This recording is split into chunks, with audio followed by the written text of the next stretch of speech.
Welcome, closers and contractors, to episode 8 of the Profits for Sanity podcast. I'm your host, Dominic Caminata, CEO of Gross University, the industry-leading sales training group. In the world of business, we firmly believe that volume is for vanity and profit is for sanity.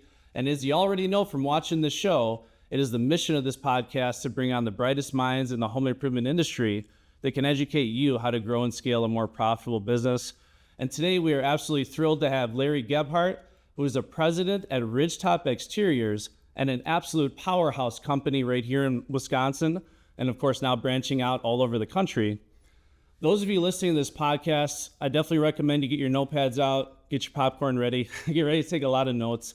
Larry's definitely one of those great minds in the industry that has proven to be a very powerful leader of his team. And of course, as we'll talk about in this podcast, he's absolutely kicking ass and taking names in 2024 and beyond. And Larry, I just want to thank you personally, of course, for joining us here in the Gross University studio, a local Wisconsinite, right? That is true. I'm just curious, were you born and raised in Wisconsin? Born in Illinois. Illinois. Don't hold that against me. Sorry to hear that. Yeah. And when I was 10, I moved to California. My family moved to California and lived there until I was 20. Okay. Then moved to Wisconsin. Okay. So what brought you back to Wisconsin? When I got out of high school, I partnered up with some guys in a marketing company. Okay. And I was 19 years old. They were in their late 30s, early 40s.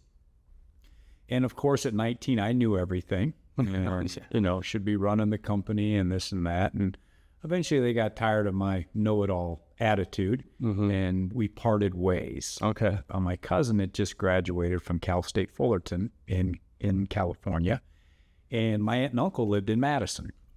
So I said, hey, you've got your business degree. And I can sell a thing or two. I said, we ought to partner up and start this marketing company out there. We were in between Chicago and Minneapolis, so we had a ton of accounts that we could draw from. Nice. And that's what brought us out here in 1992. Okay. And had a little marketing company with him. So that's what brought me here, and been here ever since. Love Wisconsin. Yeah, I absolutely love it. I was born and raised in Wisconsin. As many people have heard, I grew up in Farmington. So unincorporated town just outside Johnson Creek there. Yeah. That's where I actually met my wife, my high school sweetheart. But I have always loved Wisconsin. So those people watching this podcast that have never heard of Larry Gebhart before, of course, the president of Ridgetop Exteriors, I just want to give a little background on who Ridgetop is and, of course, your kind of journey in this industry. So if you could just summarize, what is Ridgetop Exteriors exactly? What do you do, and what services are you providing to the home improvement industry? We provide services from roofing, siding, windows, and gutters. We have 7 locations, 2 in Florida and 5 here in the Midwest.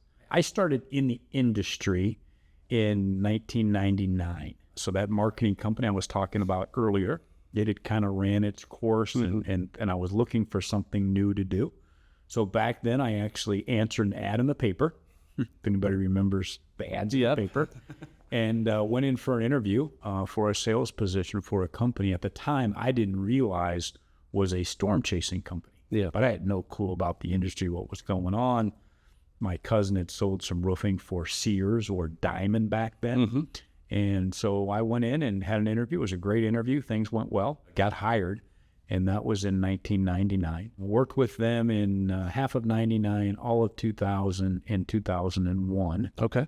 And then formed Ridgetop in 2002, January 1 of 2002. Okay. And the reason why it was formed on January 1 of 2002, back then life was super easy in the marketing world. You just bought the biggest phone book ad. Yep. And that's what we did. And the phone book in Madison came out January 1st. Of each year. And that's why we formed January 1 of 2002. Wow. And that's when marketing and life was easy. So as it is with most people I talk to, and it certainly is the case with myself personally, the home improvement industry is not something you were, pursuing right out of high school. It's not something that you learned in school or in college. It's something that you saw an ad in the paper, you inquired about it. This sounds interesting. And then obviously you called and you got involved, I guess. What was that moment when you first got into sales in this industry and got a taste of it where you're like, I think I really like this business? When did you really make that determining factor? Like, I could see doing this for a long time. That's a great question. When I was in the marketing business, we dealt with a lot of businesses. Yeah. when I got into this industry, we started actually dealing with homeowners. And the first time that I probably sat down at a kitchen table, the homeowner knock on the door, they're kind of hesitant about you, checking you out, so on and so forth. And then you sit down and you actually build a relationship with them. And you find out, about their family and their kids and all these different things that you find out about. And you actually bond a relationship with them that they trust in you. Yeah. And I love seeing the project from the beginning to the end. So it's kind of like they were real hesitant in the very beginning for me to even come in the home. Yeah. And at the end, when we did the final walkthrough, I felt like I could walk in and just grab something out of their fridge and sit down. And that's where the relationship had went. And over the 20 plus years we've been at this, still have those relationships with individuals from way back that maybe we've done 3 or 4 projects since then for them. Yeah. But it was the relationship building and the trust that was new. That's when I felt the most comfortable. That's what I was thinking is so profound about what it is that people do, especially in sales. Obviously, every department in this industry is highly impressive, and certainly we all have our own challenges, but I try to remind salespeople of what they achieve each and every day, because sometimes we're just so deep in the grind that we lose sight of what we're accomplishing here. Is you are going into a stranger's home, they have no idea who you are, vague information about your company. They probably have no idea what they truly need to solve their problems or what products or services they want to buy. They certainly didn't wake up that morning and say, hey, I want to spend 20, 30 grand on new windows or a new roof today. But within a few hours time, you're able to build such a tremendous amount of trust and rapport and likability and such a connection with these individuals that they feel confident enough in some cases to give you an entire year's salary of their money for a fantasy. Because you're selling something that's not even made yet in a lot of cases. It's like, it's absolutely incredible. And sometimes I just take a step back and think about just how high level of sales that is and professionalism. And it is super rewarding and gratifying. And I like that notion of, try to treat your customers like royalty, give them that 5-star white glove treatment, make it a long-term relationship.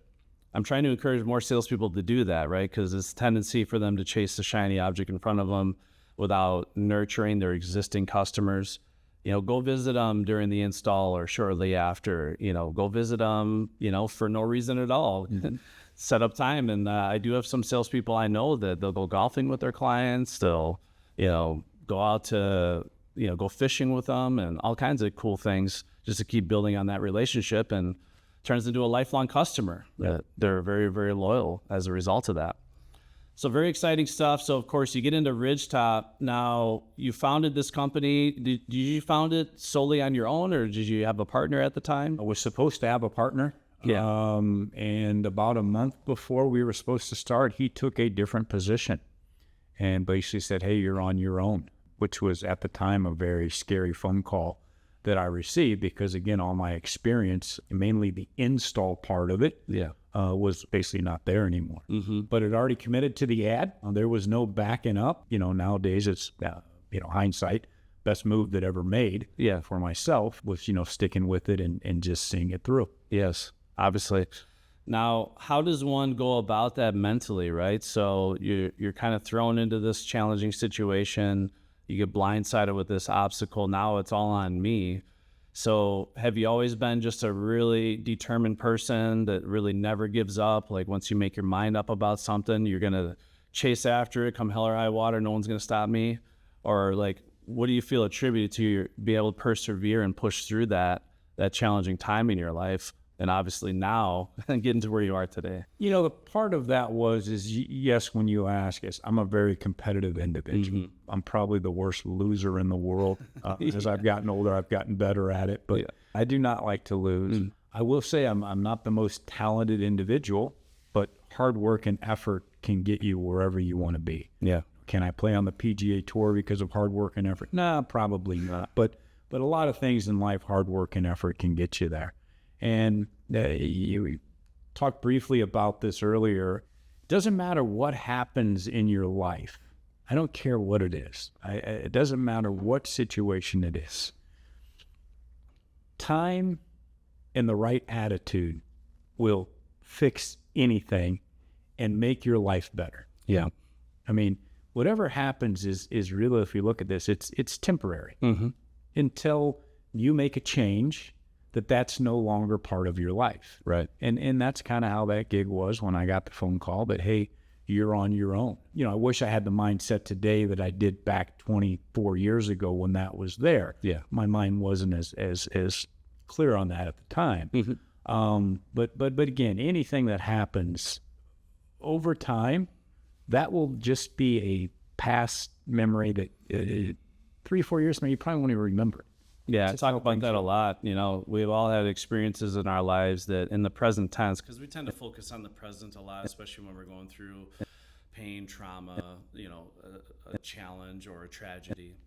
But we've all had situations in our lives where in the present, it's like, oh, this is the worst thing ever. But then you fast forward a year or two and you look back at that experience and then you realize, wow, that was one of the biggest blessings of my life, because it set you on a new trajectory or a new path that turned into an abundance of blessings. You familiar with Sean Foyer? He actually speaks at a lot of our events. Okay. He calls himself the Universal Mindset Disruptor, and he does a lot of mindset training. And he has the formula that he teaches. It's E plus R equals O. And E is simply the events that happen to you in your life. Many are outside of our control. The events are happening to us every day.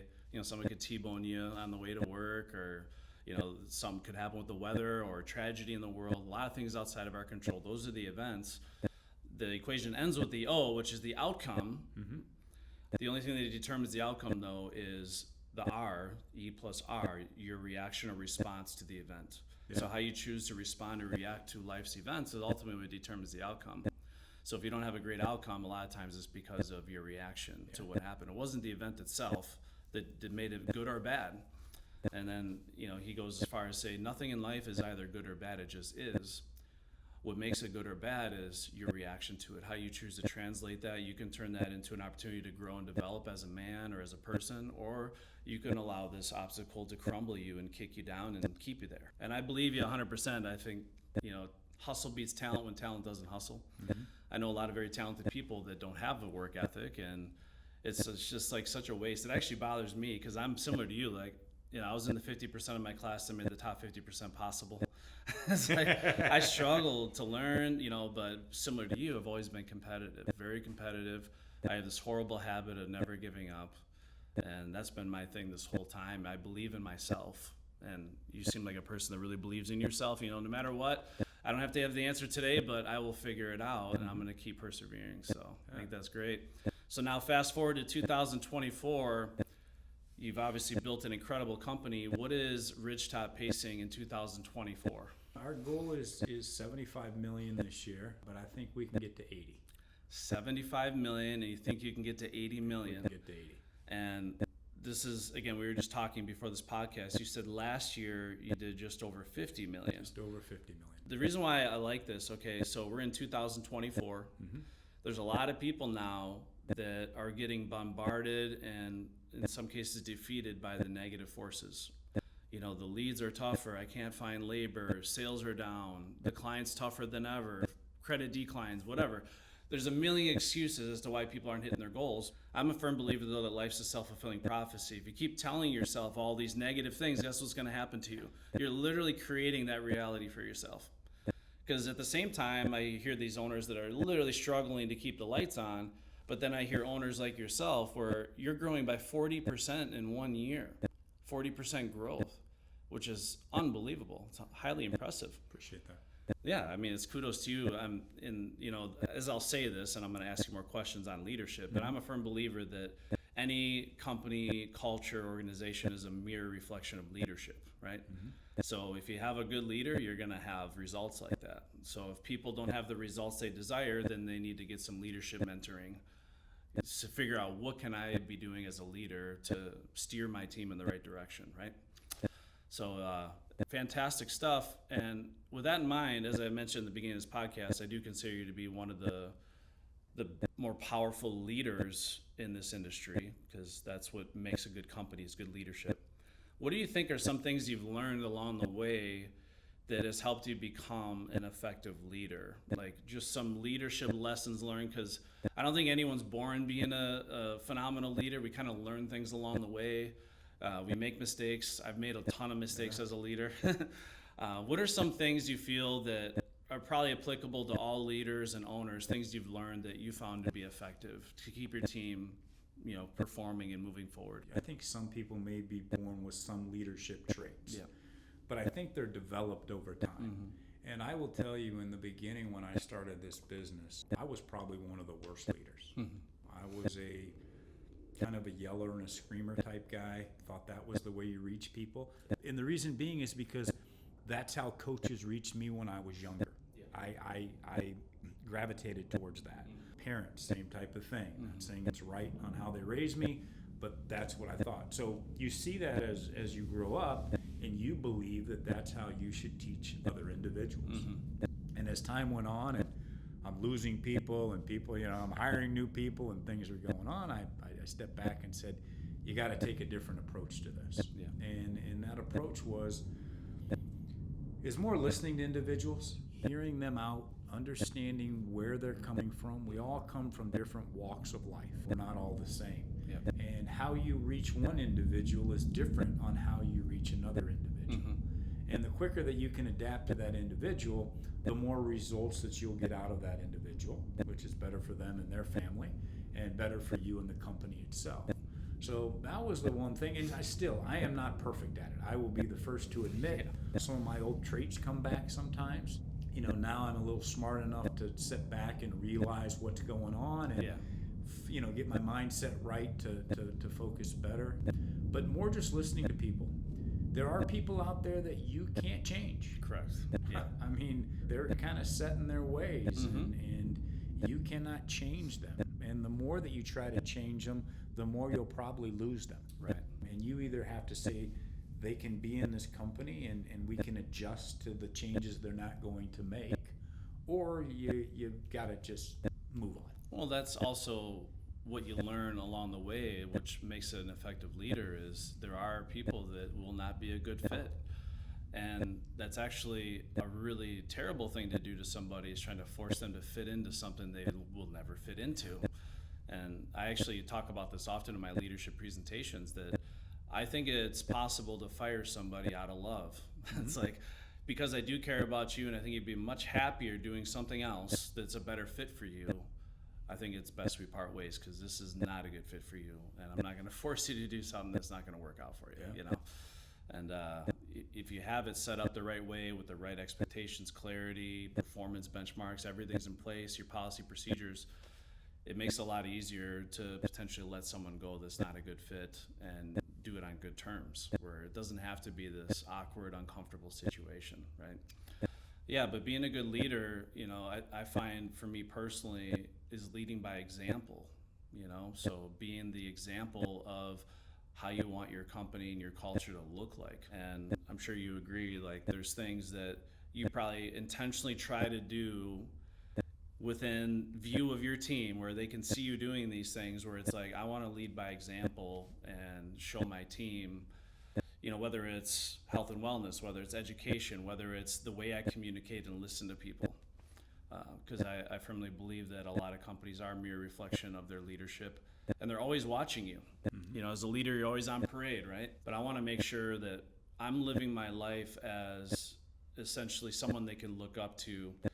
I love the Brian Tracy quote about leadership. He said, be the kind of leader that people would follow voluntarily, even if you had no title or position.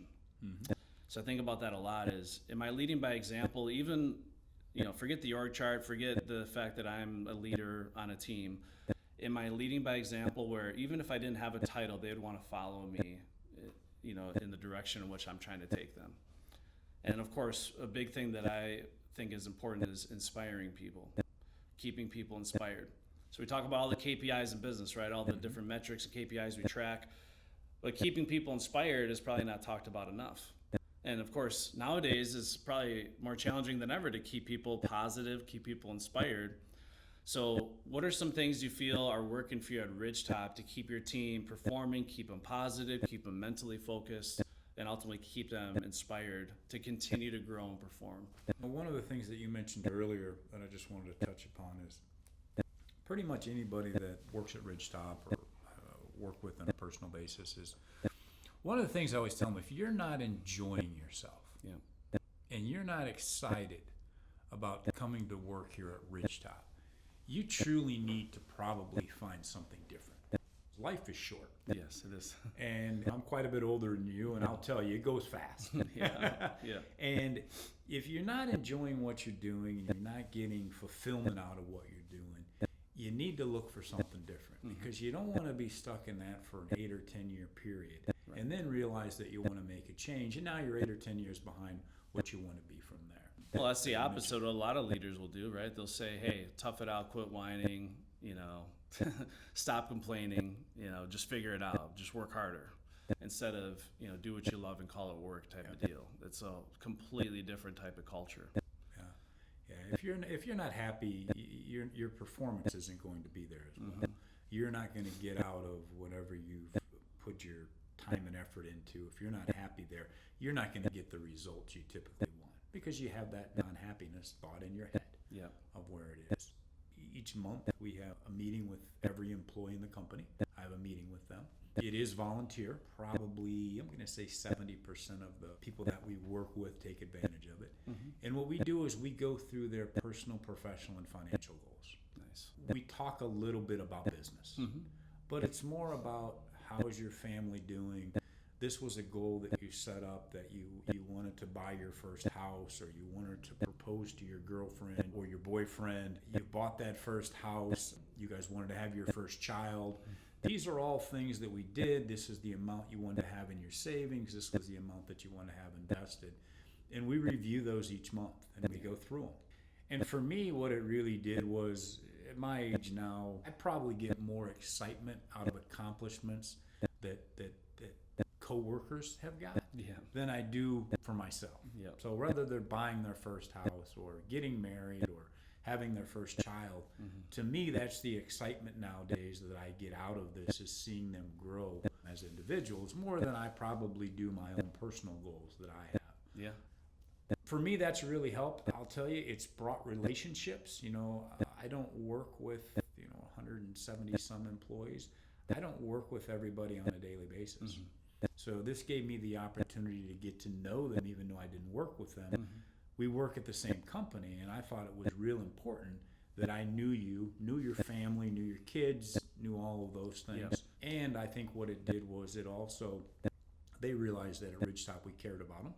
We cared about their family, and I think their dedication to Ridgetop is more than it would have been if I didn't do that. Yeah, that's absolutely profound. So those one-on-one conversations can make or break someone's entire career, right? And sometimes, I'm sure you've had it, where people just kind of need to blow out the lines to get something off their chest, or maybe there is something really challenging going on in their life that they're not talking to anyone about. They finally get to kind of get that off their shoulders, that big weight off their back. And having somebody in a leadership role that truly takes time to understand them, makes them feel like you care, right? They don't care how much you know until they know how much you care. And figure out ways we can continue to hold each other accountable, And I liked in those one-on-one conversations, in terms of leadership, because again, I wasn't a natural born leader. I would commonly ask my employees or my sales professionals, what could I do better to be a better leader for you? If you were me, what are some things that you would do differently? How can we make our sales meetings more exciting, more engaging, more productive for everybody involved? What could I do to better support you in your profession? So having some humility as a leader, and being open that I don't have all the answers, but I always like preaching this, is like, I know some things you don't know, you know some things I don't know. Together we can do great things. The rising tide raises all boats, all ships. And one thing that I think about a lot, I think about like some of the terminology in our founding documents. Like, for example, we are all created equal, right? Well, what does that mean? Well, what that means to me is I don't have any power or authority over anybody, right? So I don't have power authority over you. You don't have power authority over me. We're all created equal. Obviously, we have different roles that we play. I can be in a leadership role. You could be a sales rep. You could be in marketing. But I feel we're all created equal. And my goal as a leader is to make these people understand that what they do is equally as important as what I do. Obviously, I have my roles and responsibilities as a leader, but the business wouldn't last very long if they just up and left. Right, so what they do is equally as important as what I do, and I want them to understand that and appreciate that, and let them know I see what they're doing, I appreciate what they're doing. in those one-on-one conversations, long story short, a lot of magical things can happen. Yeah, you bring up a very good point in that, and I will tell you probably 90% of the changes over the years that have happened from Ridgetop came from ideas from employees. Yeah, exactly. I mean, just amazing thoughts and ideas and things that came out. You know, sometimes maybe an idea would come up that was not perfect the first time the idea came up, but after we had some conversation and made a couple of small adjustments, it was immediate change that we made at Ridgetop that moved the needle. Yeah. And if you sit around and you listen and you pay attention, there is $1 million ideas that they all have and can bring to the table that you can put into place. I used to have whole sales meetings on that because, you know, just like the Think and Grow Rich, you know, mastermind group, obviously what you can do as a mastermind group is always going to be more profound than what you can do all alone by yourself. And, you know, you think about how many neurons the average person has in their brain. You know, you have like whatever, 1 trillion neurons, and each neuron can communicate with each individual. So a lot of connections. But then when you have it across a mastermind group, it's infinite in terms of the thoughts, ideas, new concepts you can come up with. So you have 64 salespeople now. That's quite the mastermind group. If I was in front of a team of 64 salespeople, even though I feel like I'm pretty knowledgeable about what I train, I would never claim to know a fraction of the information the 64 sales professionals in the trenches every day would know. Sure. And I'd be foolish not to try to extract as much as I can from that team.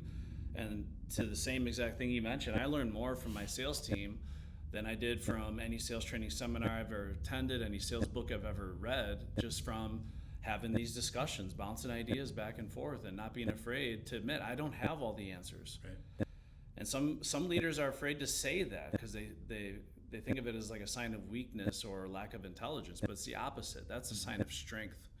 That's a sign of courage, being able to go out in front of your people and let them know, hey, I don't have all the answers, and I'm definitely, you know, looking for you to help. Like anything I can do to be better, I'm definitely all ears. I'm open-minded. Sure. You know, mind like a parachute works best when it's open. Mm-hmm.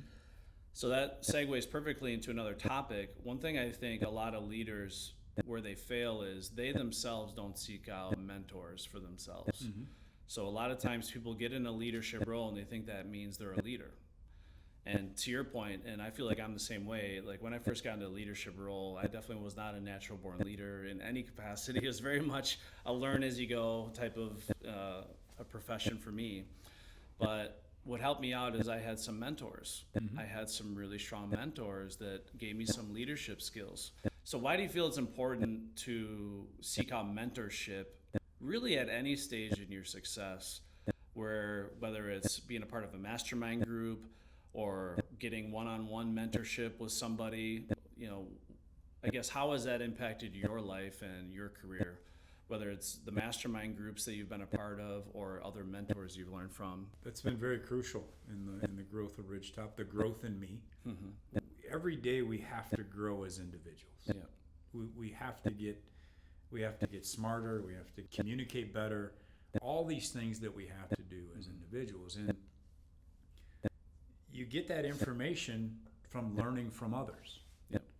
And so I am always seeking out people who can give me things to make me as an individual a better person. So we have a lot of mentor groups that we're part of, a lot of other companies that we work directly with, maybe not competitors in an exact market, that we work very closely with, and what they're doing at their company and how they're becoming better leaders and how they're training their management team better.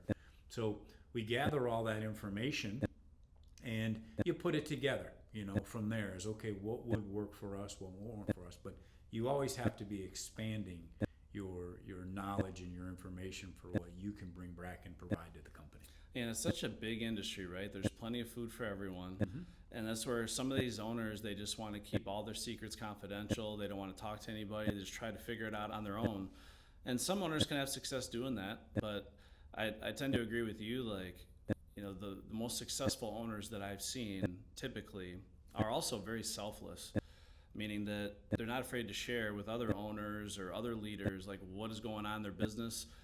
I actually have people speaking at my Agogi Summit here where, you know, they're actively running 8 and 9 figure businesses, and they're coming up on stage. They're not getting paid to do anything. They're just coming up on stage because they want to give back to the industry that's given them so much, and they're sharing what's working for them. How are they able to build these empires and be so successful?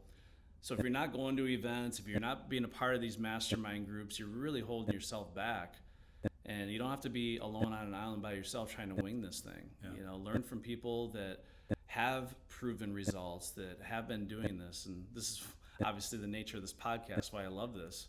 Because, I don't pay anybody to be on my show. People volunteer willingly because they like the idea of having conversation, being able to give back and share some information, right? I did have to pay Larry, but that's besides the point. he's a very valuable individual. So wish that was the case. Yeah, I'm just kidding.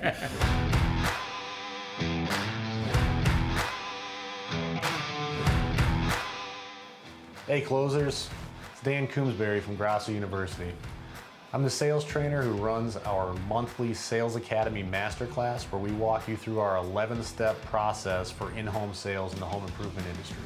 This process is perfect for salespeople of any level of experience, whether you're green coming right into the field or you've been doing this for 30 years.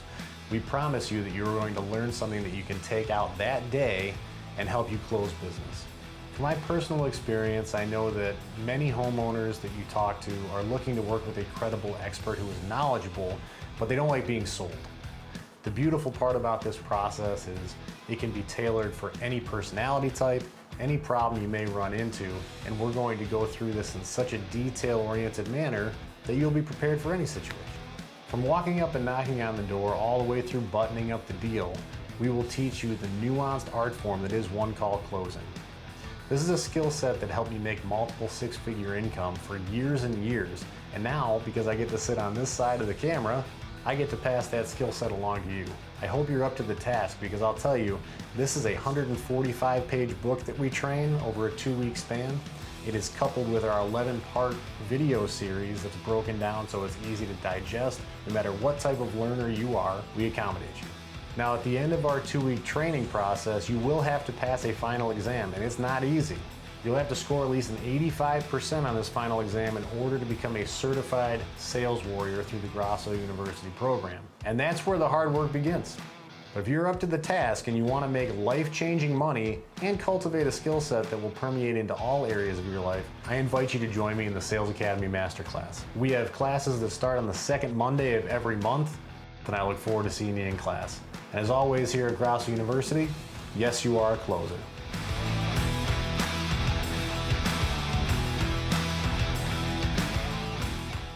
I'm going to change subjects here, and Okay. I appreciate you, going on a journey with me in terms of leadership, because I feel like that's where really every successful organization either thrives or dies is based on the leaders, right? But now, switching gears, this is quite a bit of a change. I want to talk about technology a little bit, because it's kind of unavoidable now. The technology's in our face, it's everywhere. Of course, there's all this craze with AI and all these shiny objects around us. I guess, what are some philosophies or strategies you have in terms of how and when you do decide to implement a new technology into your business, and what are some of the technological improvements you feel like you've made over the years that have made a profound impact in your business? Yeah. So technology, I am the worst. Yeah. I am the worst. I could maybe scan a document and email it to you. That's just to give you kind of my level of technology. Hey, there's multiple steps to do that. Yeah, that are very difficult for me. Yeah. So here's what we do. Technology, we are fully into technology. Okay. I just put individuals in place that are way more advanced than I am. And we are nonstop creating different reporting, nonstop working with AI, recording all of our presentations, getting feedback to the managers as quick as we possibly can, working with those companies and developing a system that they have. So they have all the technology, but the sales end of things they don't have. So we work with these companies and we say, okay, this is what that report should look like after you've recorded that 2-hour conversation. And these are the pieces that I want to see. Nice. So technology is nonstop. The great thing I like about technology is we have a young kid in our office that my mind is nonstop as most, going all the time. And I'll come up with a report or something that I want to do. I'll bring him in my office. I think he's like, oh boy, here we go again. And explain it to him. He'll ask a couple of questions. He'll come back 20 minutes later and say, is this what you like? I said, this is what I like, but I want to change. No problem. He'll change this, that, so on and so forth. Yeah. But technology, you have to grasp technology. Yeah. It's so easy nowadays to know your numbers. Yeah. I think that's where a lot of companies make mistakes, is not knowing their numbers. And with technology nowadays, there is no reason why you shouldn't know your numbers like live instantly all the time. Exactly. So technology is a huge thing for us. It's helped our sales reps. It's helped tremendously. We talked earlier about other companies and helping each other out. And I don't care if it's your first year in business and you're maybe just getting ready to crack 600,000 or 700,000 in sales. If I had lunch with you, I'm going to learn something from you. There's guaranteed I'm going to learn something from you. Yeah. And the same thing with our veteran reps. We take snippets from these presentations that maybe a brand new rep overcame an objection or asked a question or whatever it should be, and we share that information as a company so we can continue to improve. Without that technology, you have to go on every ride along. Yeah.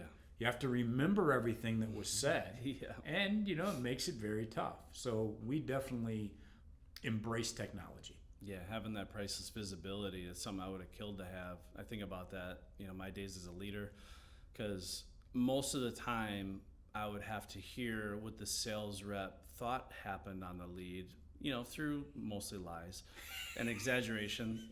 And then I would have to take that secondhand distorted information and try to use that as a means to try to coach them and be a leader for them. And it's just not as productive as just having crystal clear visibility. Here's actually what happened exactly, and here's how we can course correct. So what a gift for salespeople to hold themselves accountable and to continue to grow and, of course, have that mastermind environment. But also for sales coaches, it allows them to be far more effective leaders because now they're spending their time focusing on the things that really matter. Technology has come a long way to give us that visibility for sure. It sure has. Yeah, so technology is obviously a big one, and then, how that translates into other departments. Of course, starting with one of the big pillars of success, which a lot of people are struggling with today, marketing, right? So now if you're out of leads, you're out of business, right? If you don't have any leads, your salespeople are not going to have a job.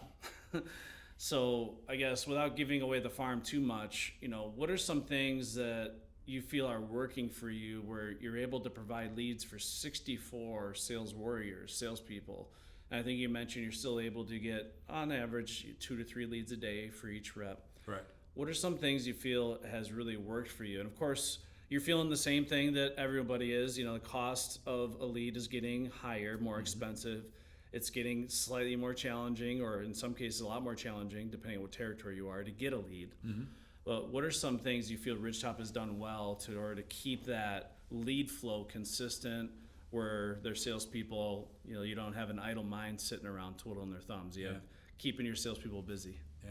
Well, kind of go back to the beginning where we mentioned that, marketing was so easy. We put an ad in the phone book and you were good. Yeah. And I'll tell you, I was really good at marketing back then. I mean, it was one thing you had to do and you were taken care of and it was good. Yeah. One of the things that we did was, nowadays marketing is more advanced than I am. Okay. But what you do is you put the right individuals in place, and you have to make investments in other people. You can't be the best at everything. No, it's just not possible. Yeah, that's the opposite of what leaders should be doing. Yeah, you just can't do it. So you put the right people in place, and then what those individuals do is you can work with them, and then basically what we do is we monitor every single penny that is spent. We monitor every single lead that has came through. How did we process that individual? What could we have done better to turn them from a form filled into an actual appointment that was interested in meeting with Ridgetop? So putting the right people in place and then monitoring every single penny that you spend and every single name that you get, and what could you have done better? I mean, it's amazing when you start getting into 15 and 20,000 leads a year. What a 1 or 2% difference does. Yeah. And then you look at a volume, and same thing obviously when you get into a closing percent, which is where you're the guru and the professional at, and you know when you've got those kind of leads, what if we could give you 2 points, how much that moves a needle for a company. And it's tracking all of that and knowing all that information and then making adjustments. You know, as years ago, we were pretty good and we'd get information, but we would get information 15, 30 days later. Well, we missed that window already to make a change. Yeah. And now we get that information on a daily basis that we can make adjustments and make changes. You feel kind of tying these two topics together, technology and marketing, has technology helped with like speed to lead and your ability to really pounce on those opportunities in a timely manner? Yeah, our speed to lead is amazing compared to what it used to be. Absolutely amazing how quick we can. Now, if someone has a form filled in at 11 o'clock at night, we're not getting a hold of them at 11:10. Now, there will be a response, but it's not a live individual. But right away, when we feel it's appropriate time to call, we're on the phone with them right away. So speed to lead's been amazing. Moving forward, it's going to be the same type of thing. You know, you mentioned earlier, there's a lot of doom and gloom out there. Yeah. And yeah, there is if you listen to it. Yeah, exactly. You know, but what you have to do is, okay, this is an obstacle we have. There's an obstacle in front of us. And we've got to figure out how to get around it. Yeah. And you take the information you got all this crazy technology, you put it together. It spits out the answer for you if you have it all set up. You don't have to be very smart. Right. You just have to set it up to give you the answer. And then from there, you put your team on it, which we have an amazing team, and they fix it. Yep. And they make it better, and they make it faster, and they make it a lot easier for us as a company. Yeah, and that's the common theme, and I feel the same way. Is like, you know, to be an effective leader, to build a successful company, doesn't mean you have to be the greatest at anything. You try to find what you deem to be the best individuals at specific skill sets, and you put them all on the same team. Yeah. And then you just be that visionary where, you know, obviously I can pick the destination and help chart the course, but ultimately they're going to drive the ship. Yeah. So a lot of owners, they try to navigate and chart the course and have their hands in the steering wheel at the same time. And that you can't scale that way. Yeah. And then you end up just burning the candle at both ends, and then these leaders get burnt out. It's not a healthy way to try to grow and scale a company. Yeah, my grandfather had a saying. This was years ago when I was a kid, and he said, if you want to get the job done, he says, you get a great man on it. And we all as leaders, we have to admit that there are people that do things better than we do. Yeah. And you can associate with them and work with them, and you get a good man or a good woman on the job, and that's how you get the job done. Yeah. So now, of course, getting into 2025, you know, there's a lot of new laws and regulations that are coming into play that a lot of people are still trying to navigate, you know, where you have to get individual opt-ins for, you know, outbound and communication and, of course, all these things. It's going to make it more challenging for lead aggregators. They can't sell the same lead 25 times anymore. Are there any things that you're doing internally to prepare for that? I know that kind of goes back to your team, you know, being at the front lines of that, make sure they're getting prepared and studying. But how do you feel that that is going to impact the industry in the coming years? And what are some steps you feel Ridgetop is taking in order to be properly prepared for that? Because that's another obstacle that's coming around the corner. Yeah.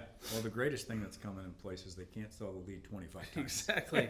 You got exclusive leads. And Yeah. that is a very great way to look at it. It's going to be very interesting with that situation. As you know, those lead aggregates that's how they made their money. It'll be very interesting to see how that looks. It'll be very interesting to see relationships that are formed with them. I mean, they're not going to be out of the business. It's just they're going to do it a different way. Yeah. So it'll be real interesting to do that. As far as things go for us for changes in 2025, we're always trying to stay ahead of the curve, trying to figure out what we can do, what we can't do, how we can do things better. So we have an inbound call center, an outbound call center, and great leaders in both of those departments that are absolutely amazing. We're working nonstop on what we'll be doing as a company to change those things. Nice. A lot of companies I've been talking to just getting prepared for what's to come because they're not sure how these lead aggregators are going to handle it. Are they going to jack up a lead to $1,500 a lead, or what's going to happen?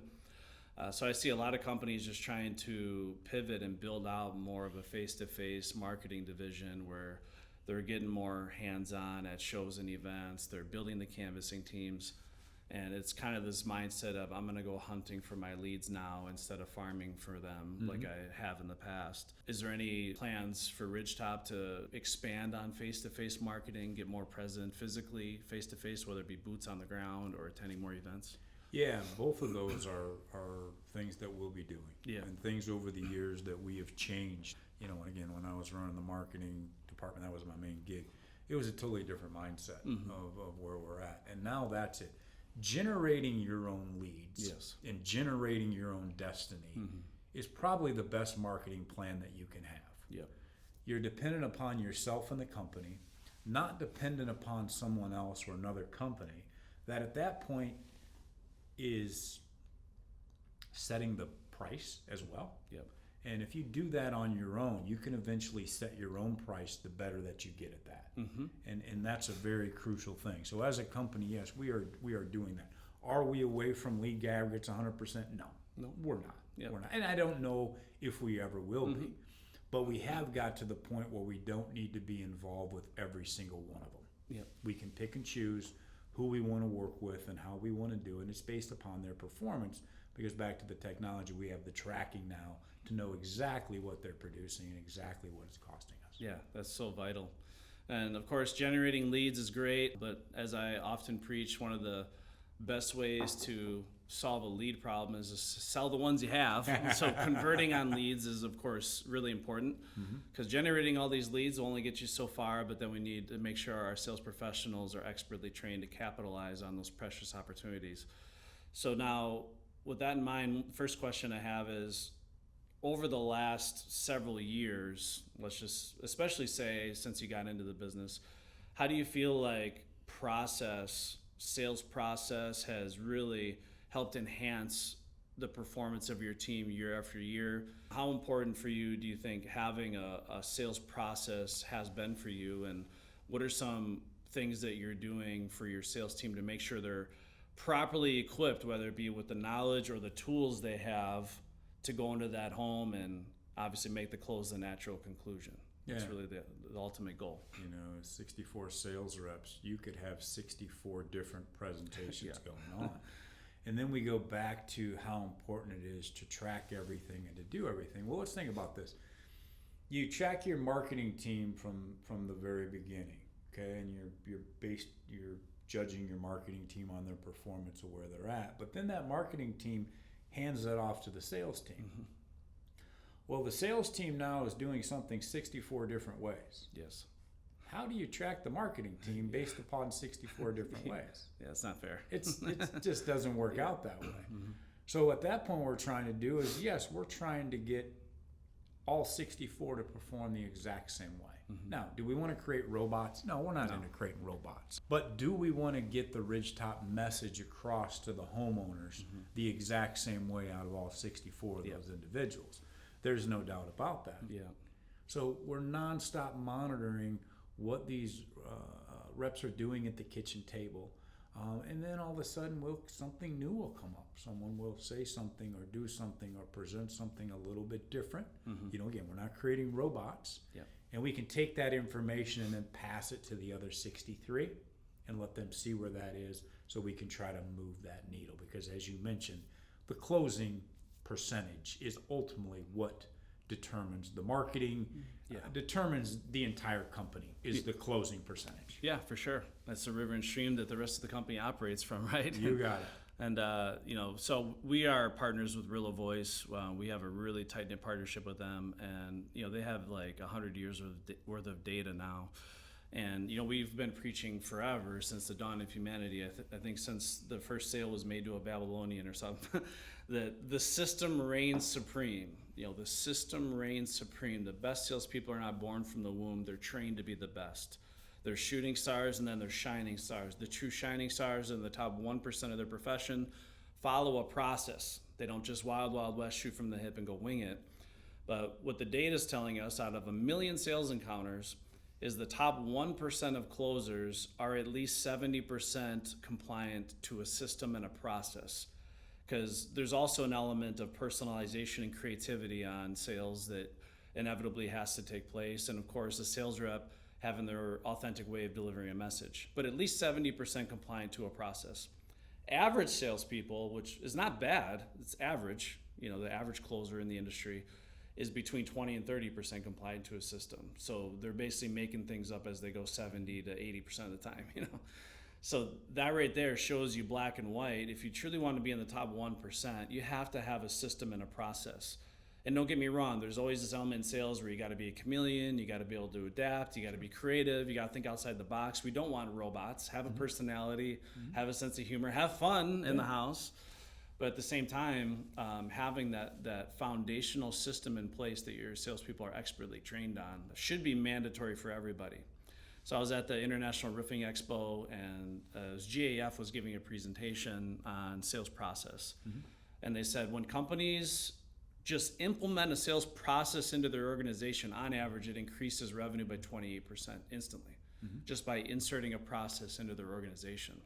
Now, it's not going to be the case for everybody, but long story short on this whole thing is get a system, get a process. We always describe it as a paint by numbers system. Have you ever heard of sales being described that way, paint by numbers? Yeah. So I'm not a natural born artist. Obviously, if you tried to have me draw something for you, it looked like a bunch of stick figures on a piece of paper. But if you give me a paint by numbers, right, you got the canvas, everything's clearly marked out. Here's the numbers on the canvas. Here's the paint colors matching the number. As long as I match up the step with the number, then I can create masterpieces. And that's essentially what we empower salespeople to do. You don't even have to be a natural born salesperson. You give me a good attitude and work ethic and you insert this paint by number system, you can create sales masterpieces over and over again, right? And of course, you want to continue to grow. School's never out for the closer, right? So now we have the sales process in place. What are some things you do in the onboarding phase to try to ensure that people do learn it, they do master it ideally, or get really proficient at it, and of course believe in it, execute it. So what are some things you feel over time that has really helped your organization getting all the salespeople bought into the system and executing it properly? Yeah. Well, I'll tell you, in the beginning, we didn't have any of those processes. Yeah. I mean, we had none of those, even including myself, starting from the beginning. I would go in and adjust to the environment I'm in, but I didn't cover the exact same thing every time. I didn't ask the same questions. And as we started doing that as a company, we really started improving of where we're at. Now, when we bring an individual in as training, it is a very in-depth training process that we have. Yep. We don't want to put them in a situation where there's a possibility of failure based upon the lack of training we gave them.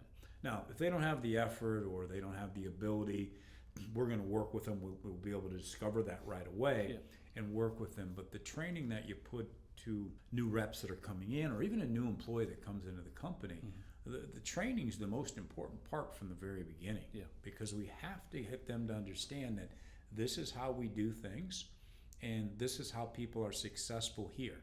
So I can't give one person the A+ training, the other person the D training, and expect to have the same results. Right. That is just not going to work out. So that's the case. And then you mentioned something earlier about, processes.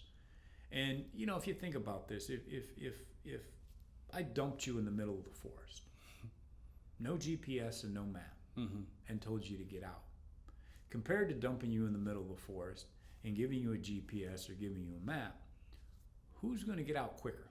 Yeah, a person that has a clear direction. Clear direction. And it's very simple, very easy. And the other thing too is, on Tuesday you may get out pretty decently quick. But on Wednesday, I put you in a different forest, it may take you twice as long to get out. So you can't expect to see results if you don't have a process. Yeah. It's very simple and very easy.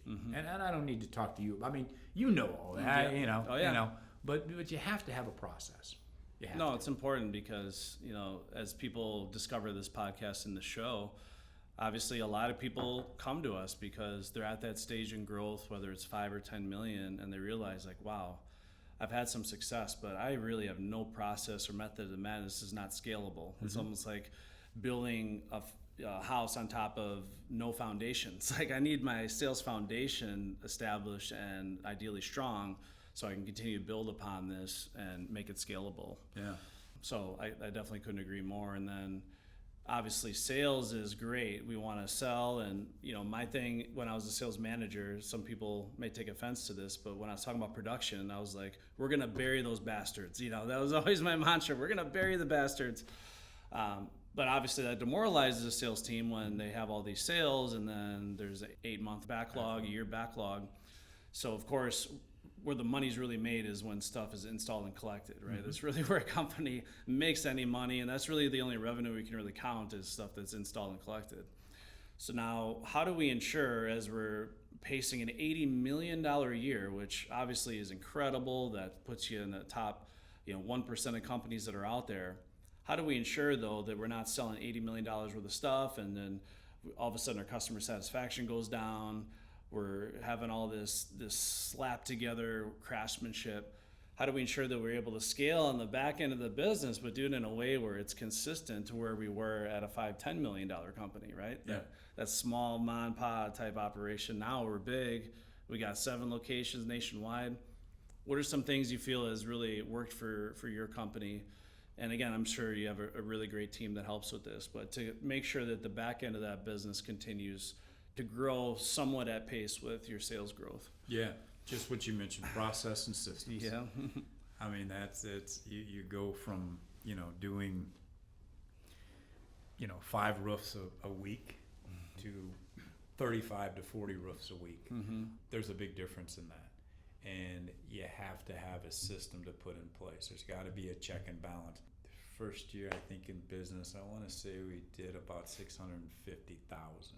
I was involved in every single sale, build, collection, return, involved in every single aspect of that. Yeah. And as we get north of 70 million and hopefully next year get to $100 million, you want to provide that exact same customer service that you provided there, but you can't be on every single one of these jobs. So it's got to be the process that you put in place, and a check and balance system that you have. The key thing at that point, to me, is we even communicate more than we have in the past, because communication is the key. Yeah. So those are all things that we work on a daily basis. You and I were talking earlier. I truly believe, and hope no one takes this the wrong way, but sales is the easy part. Mm-hmm. It's the production and providing customer service and getting those 5-star Google reviews that as you grow as a company, that's your obstacle that you really got to overcome. Not saying sales isn't an obstacle, and as you grow, you need to add individuals and do that. Yeah. I'm not saying that's not the case, but the production is the key point, because as you mentioned, hey, we're going to bury these guys in production. Yeah. Okay, that's great. You're going to bury those guys in production. Yeah. But sales really doesn't want that to happen, because they want to get their commission on the other end. So you need to make sure. Obviously, we tell our production team too, what can we tell our sales reps? Mm-hmm. When they go in a house, when can we expect to get a roof or a siding or a window job completed? Mm-hmm. And we always have a date that we're working on. And we are always trying to keep that, if material is available, we're trying to have that within a 2 to 3 week period. If it's a situation where it's a window and it's going to take 6 to 8 weeks to get, right after that period, though, we want to be able to schedule it. Yeah. So you've got to scale these two at the same time, and you've got to, and again, it comes back to systems and processes. That's great. And, obviously retaining crews is also just as important, because it's really easy for crews to jump ship or go somewhere else, or people poaching crews from other companies. So I guess, what are some elements of either your company or culture, or how you compensate or treat your crews that you feel helps them stay loyal to Ridgetop and continue working there long term, so you're able to continue to build? Yeah, crews. There's no question here. They work harder than any of us in the industry. And if you don't think that, go out there at 1 o'clock in the middle of July and jump up on the roof and start taking shingles off. Yeah. Okay? Or tearing siding off, or whatever the process is. They work the hardest. Yeah. We take very good care of them. Okay? Without them, we have, just like you mentioned, without leads, we have nothing. Yep. Without the crews, you have nothing. You can sell all you want. You can order the All material. you have is a fantasy. You got absolutely nothing. Yeah. You have to take care of your crews. Same thing. You have to get to know them. If you tell them you're going to do something, you do it. It's as simple as that. They get paid first at Ridgetop, then the rest of us get paid at that point. But the crews, the most vital bloodline in your company are your crews. Yeah. I agree. 100%, not even a question. Yeah. So it's interesting because obviously I work with a lot of owners around the country. It's one of the privileges I have is getting to know people that came from different backgrounds and became owners. There's two of the primary types of business professionals that I see are someone that came from a sales and marketing background or someone that came from an installation background and became an owner.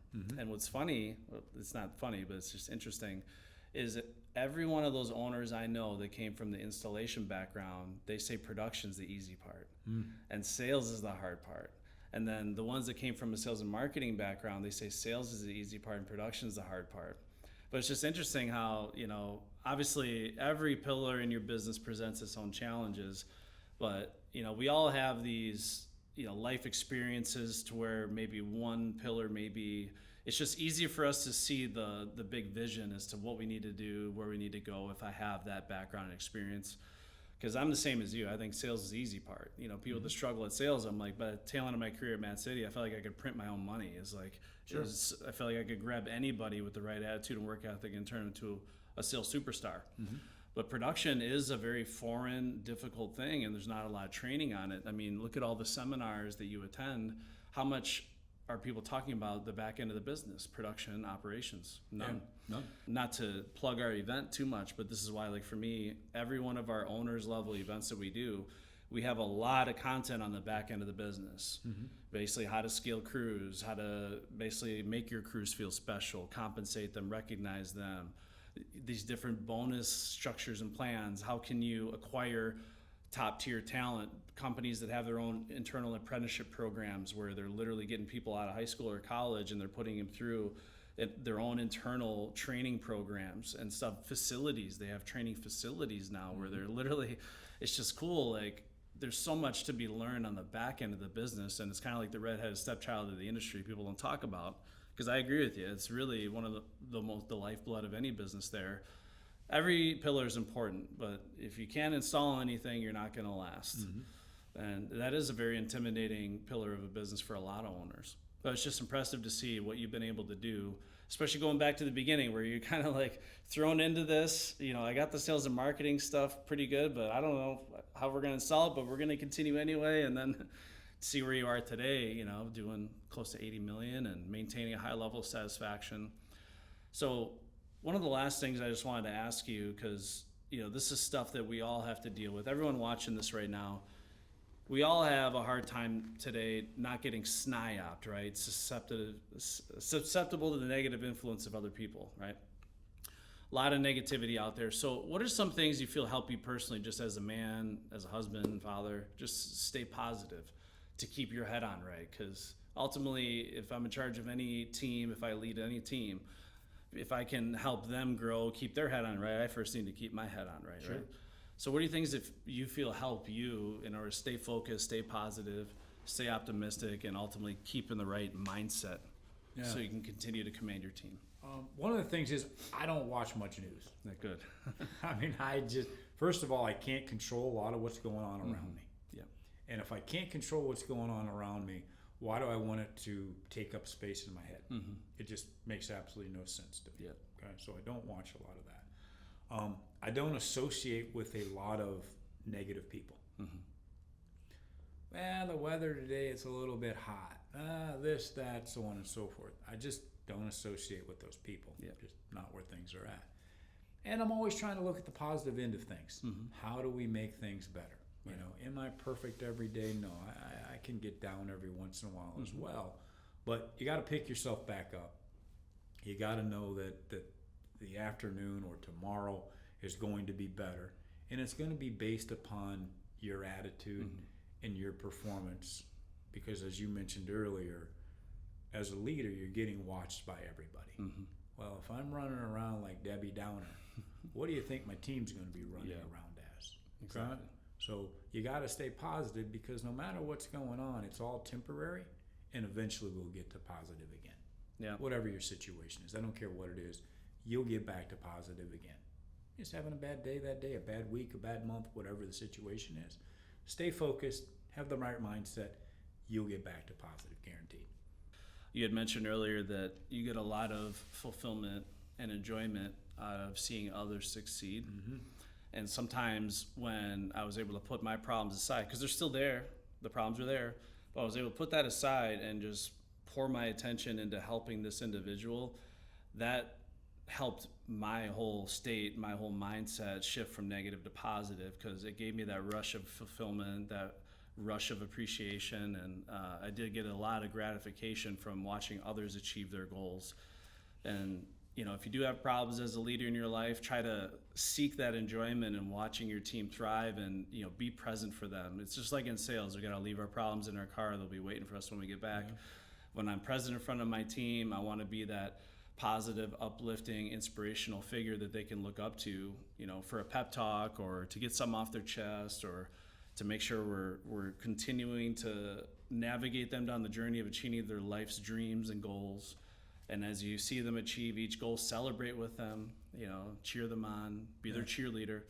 It's funny because Rick Grasso, my mentor, he does the number one thing he always told me. He's like, Dominic, just be their cheerleader, keep them focused, keep them positive, and everything will fall into place, right? Yeah. And you were talking earlier, you know, when you first got into leadership, maybe you would raise your voice a little more than you wanted to, and you know, it's kind of like, you know, not necessarily the most uplifting type of leader you wanted to be, and then you learned over time, you know, if I'm going to get people motivated and inspired to perform on the behalf of the company, I probably got to keep these people motivated, keep them positive, maybe lift them up instead of beat them down. Exactly.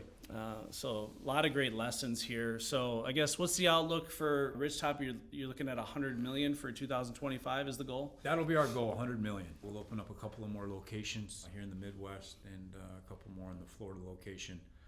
We'll improve our system, trying to grab a couple of points on marketing, a couple of points on our sales end of things as well. And ultimately that is the goal, is to get north of 100 million in 2025. That's awesome. Now that's volume, right?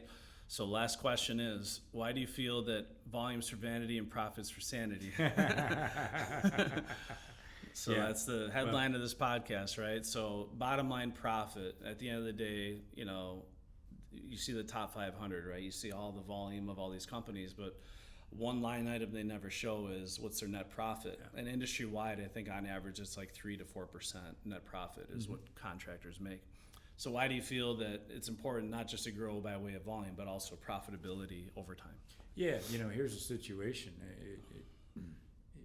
You always could think about this. Maybe we should just do 50 million and double the profit. We have half the work to do. Exactly. Yeah. I mean, be a lot more we don't enjoyable. want to create all this work and not get the profitability which we can share with the entire company and their families, and have them have better lives. Mm-hmm. If you're not making profit, okay, why do the work? Right. It just does not make sense to me. No. Stay at the level that you're at, where your profit margin is good and where you're at, but don't try to double overnight just because you can say you did the volume. Yeah. Our profit margin in all 7 of our locations is within 0.5 to 0.75% in every single location. Mm-hmm. It's just how we operate. Yeah, that's your processes you have in place. That's just how things are structured.